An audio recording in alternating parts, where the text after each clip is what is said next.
শুভ দাসবাগানের সুন্দর সকাল। সামান্য বৃষ্টি কমেছে।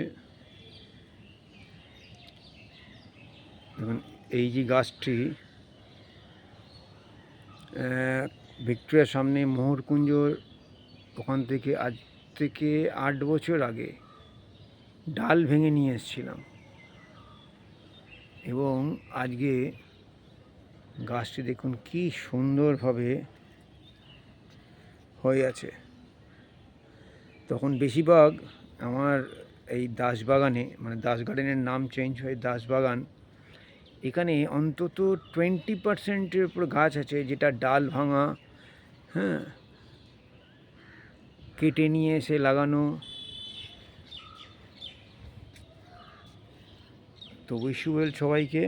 কেমন লাগছে জানাবেন। আপনাদের সাজেশান অনেক ম্যাটার করে।